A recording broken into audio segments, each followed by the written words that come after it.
Avez-vous déjà entendu parler du vin de mûre? Ce vin pourrait-il avoir les mêmes bienfaits que vin rouge? En pensant à cela, des chercheurs de l'Université de l'Illinois ont décidé d'étudier certains vins élaborés de la mûre et de la myrtille. Analyser les composés bioactifs de ces vins, l'équipe de recherche a découvert qu'ils peuvent contrôler le diabète en donnant aux personnes diabétiques une option savoureuse pour réduire leur glycémie. À quel point cela est cool! Sur la base de ces découvertes, vous apprendrez aujourd'hui comment faire du vin de mûre. La mûre est riche en vitamines, minéraux et des antioxydants naturels et a des propriétés anti-inflammatoires, propriétés et fibres. Cette baie améliore la tension artérielle, renforce le système immunitaire et les os, favorise la santé des yeux, est une source de fer et prévient le vieillissement, les maladies neurologiques et l'inflammation.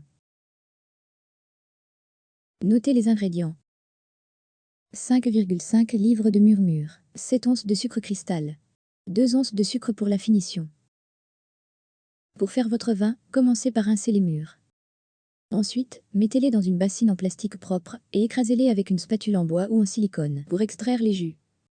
Ensuite, transférez le jus et les baies dans une bouteille de 1,3 gallons, vous pouvez utiliser celle-ci. Utilisez pour l'eau minérale.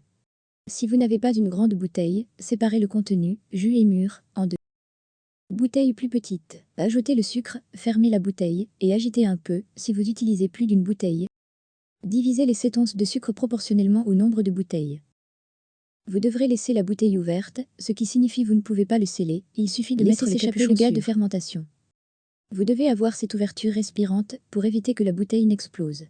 Mettez-le dans un endroit propre, sec, frais et sombre, laissez fermenter le vin. Le processus prend environ 5 à 10 jours, en fonction de la température, le plus chaud c'est le cas, plus vite il fermentera. Le liquide va se séparer et aller au fond de la bouteille. Après fermentation, agitez le mélange et filtrez avec une passoire et une étamine propre. Versez le jus filtré dans un récipient stérilisé bonbonne, vous pouvez utiliser une bonbonne de vin pour cela. Ajoutez les 2 onces de sucre, secouez, puis utilisez le bouchon en plastique fourni avec la bonbonne. Ne pas le sceller.